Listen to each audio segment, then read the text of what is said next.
Hello বন্ধুরা, আমি সুস্মিতা। নতুন আরও একটা ব্লগ ভিডিওতে সবাইকে স্বাগত জানাই।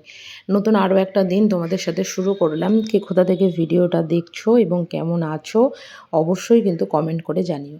তো এত সকালবেলা আমি মর্নিং ওয়াকে খুব একটা বেরোই না, তবে বাড়ির আশপাশে কোনো মাঠ থাকলে সেই মাঠের খোঁজ নেওয়ার চেষ্টা করি। তবে এবারে আমরা যেখানে আছি তার আশপাশে কয়েকটা মাঠ আছে, আর এটা হচ্ছে আমাদের সবথেকে কাছে। এই মন্দিরটা হয়তো তোমাদের সাথে এর আগে কখনো আমি শেয়ার করিনি, আমার বাড়ির সামনেই একদম। তো এই মন্দিরে সাই বাবা, হনুমানজি, রাম সীতা, তারপরে তোমাদের মা দুর্গা সমস্ত কিছু মূর্তি আছে। আর এই হচ্ছে তোমাদের গ্রাউন্ডটা। অ্যাকচুয়ালি এটা কোনো গ্রাউন্ড না, এটা হচ্ছে এখানে পুলিশের যে কোয়ার্টারগুলো থাকে সেই কোয়ার্টারটারই মানে সামনের পোর্শনটা, যেখানে এখনও পর্যন্ত কোনো রকম কোনো কোয়ার্টার যেহেতু মানে হয়নি বা কোনো কিছু, তো সেই কারণের জন্য এইখানটা এখনও পর্যন্ত এরকমভাবে ফাঁকাই আর কি পড়ে আছে। আর অনেক লোক সকালবেলা দেখি যে এখানে মর্নিং ওয়াক করতে আসে, এবং বিকালবেলা দেখি অনেককেই এখানে ক্রিকেট খেলে। তো যাই হোক, এদিকে এই যে মানে মর্নিং ওয়াক সেরে আমি যাচ্ছি এবার বাড়ির রাস্তা দিকে। তবে মানে প্রচণ্ড কিন্তু আজকে রোদ কিন্তু প্রচণ্ড উঠে গেছে। মানে এখন ঘড়ির কাঁটায় বাজে হয়তো ওই 6:30 পৌনে 7টা মতন আর কি। তো যাই হোক, দেখতে দেখতে বাড়িতে চলেও এসেছি। আর বাড়িতে আমি আর আমাদের ওপরে যে দাদা থাকেন, আমরাই মানে সব থেকে সকালে উঠি। আমি না হয় কোনো দিন সকালে উঠে গেট খুলি, আর না হয় মানে বাড়িতে দুজন মর্নিং ওয়াকে যায়, আর বাকি যে দুজন থাকে ওরা আর কি ঘুমায়, ওরা একদমই যেতে চায় না। তো যাই হোক, বাড়িতে এসে এখানে আমার সকালবেলা রেগুলার যে ডিটক্স ওয়াটারই বলতে পারো, তো যেটা খাই সেটা আর কি এদিকে বানিয়ে নিলাম। আমি চা করি, ওটা অন্তত চা নয়। তো যাই হোক, এসে যেহেতু সকাল সকাল বেরিয়েছি, আর সকাল সকাল সমস্ত কাজকর্ম কিন্তু একদম কমপ্লিট বললেই চলে আর কি।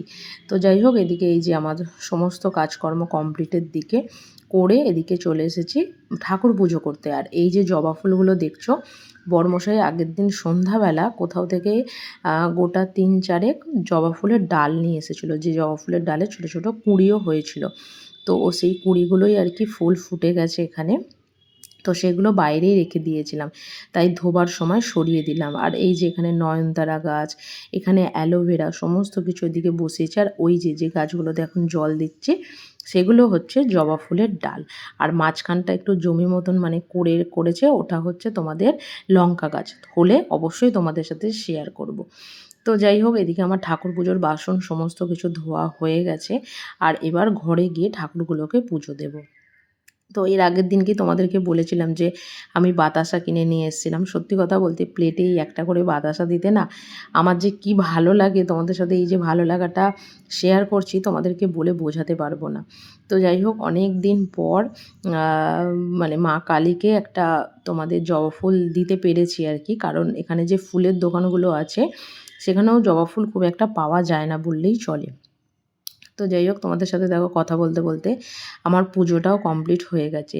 তবে পুজোটা আগে কমপ্লিট করে সেরে নিয়েছি, তবে রান্নাঘরের দিকে কোনো কাজই হয়নি।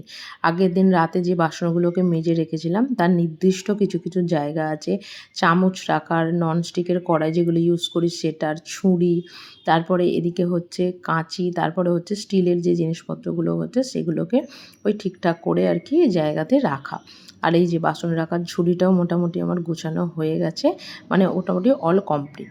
আর আগের দিনকে ওই যে ছাতুর পরোটা করেছিলাম তার পুরটা একটু ছিল আর কি, তো সেই পুরটা দিয়ে আজকেও বরমশাইকে একটু পরোটা করে দেবো, আর আমি নিজেও খাবো আর কি। সকালবেলা উঠে সত্যি কথা বলতে ব্রেকফাস্টে এই পরোটা খেতে না ভীষণ ভালো লাগে। আর বরমশাই উনি একটুখানি পুর ভরা কোনো পরোটা যদি হয়, সেটা আলু হোক বা ছাতু হোক বা পনির হোক, যে কোনো পরোটার মানে পুর দিয়ে খেতে ভীষণ ভালোবাসে, যেটাকে বলতে পারো। তো যাই হোক, এই যে এদিকে আমার পরোটা মোটামুটি একদম রেডি হয়ে গেছে বললেই চলে। কারণ সকালবেলা দেখেছি সকাল সকাল ঘুম থেকে উঠলে না সকাল সকাল কাজগুলো না ভীষণ তাড়াতাড়ি হয়। আর যেদিন যেদিন একটু দেরি করে ঘুম থেকে উঠি সেদিন সেদিন নিয়মের বাইরে চলে যায়, আর কাজ করতে এতটা দেরি হয়ে যায় না, সেদিনকে তোমাদেরকে বলে বোঝাতে পারবো না ঠিক কতটা দেরি হয় আর কি। তো যাই হোক, এদিকে এই যে পরোটাগুলো রেডি হয়ে গেছে, আর আগের দিনের একটু সিমই আর ওই যে চাটনিটা তোমাদেরকে বললাম, সেই চাটনিটা তো আমাদের মানে মোটামুটি ফ্রিজে স্টোর করাই থাকে 2-3 দিন, তার বেশি নয়। তো সেটা দিয়ে আমাদের আজকে সকালবেলার ব্রেকফাস্টটা একদম বলতে পারো কমপ্লিট হয়ে যাবে। আর এরপর করব হচ্ছে দুপুরবেলার রান্না, কারণ এর মাঝখানে আমার সেরকম বিশেষ কোনো কাজ থাকে না, হয়তো বসে নিজের একটু কাজ করি বা কোনো কিছু করি। আর আজকে তোমাদের রান্না বান্নারও সেরকম বিশেষ কিছু ঝামেলা নেই। এদিকে ডাল সেদ্ধ বসিয়ে দিয়েছি, এদিকে আলু ছাড়াচ্ছি, আর হবে হচ্ছে গরম গরম ডিম ভাজা। ব্যাস আজকের খাওয়া দাওয়া হচ্ছে এটাই। তো আর কোনো রকম কোনো ঝামেলা নেই। আর হ্যাঁ, তার সাথে করব হচ্ছে একটু তেল লঙ্কা, যেটা আমার ভীষণ ভীষণ ভালো লাগে। আর বরমশাইও এই তেল লঙ্কা খেতেও ভীষণ ভালোবাসে। সত্যি কথা বলতে যে হারে এখানে গরম পড়েছে হঠাৎ করেই ঠান্ডা থেকে, সেখানে আর তরকারি পাতি না একদমই খেতে ইচ্ছা করছে না বললেই চলে আর কি। মানে একদম ভালোই লাগছে না। তখন মনে হচ্ছে একটু পান্তা ভাত বা একটু আলু ভাতে ভাত, মানে ঠান্ডা করে, গরম গরম নয়। তো এগুলো দিয়েই আর কি মনে হচ্ছে যে খাবারটা খাই, তার বেশি কিছু ভালো লাগছে না। এই যে এখানে শুকনো লঙ্কা করে নিয়েছি, একটু পাঁচ ফোড়ন আর শুকনো লঙ্কা দিয়ে একটু পেঁয়াজ দিয়ে মুসুর ডালটাও করে নেবো আর কি। কারণ ডালটা সেদ্ধ আমার তো ভীষণ ভালো লাগে, তবে পেঁয়াজ দিয়ে মুসুর ডালটা বরমশাই আবার খেতে খুব ভালোবাসে। তো যাই হোক, ডালটা আগে থেকে সেদ্ধ করে রেখে দিয়েছিলাম।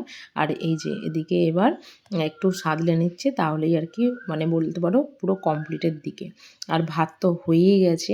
আর এরপর করব হচ্ছে একটা গরম গরম ডিম ভাজা, যেটা আমার ভীষণ ভালো লাগে। তো চলো, দুপুরবেলার লাঞ্চ করতে করতেই আজকে তোমাদের সাথে ব্লগটা এখানেই শেষ করছি। যদি কিছু ভালো লেগে থাকে একটা লাইক করো, শেয়ার করো, চ্যানেলটি সাবস্ক্রাইব করে পাশে থেকো। দেখা হবে নতুন আরও একটা ব্লগ ভিডিওতে, নতুন আরও একটা দিনের সঙ্গে খুব তাড়াতাড়ি।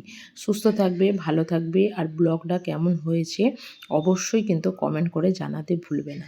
ভালো লাগলে ভিডিওটা একটা লাইক করো, শেয়ার করো, চ্যানেলটি সাবস্ক্রাইব করো। টাটা।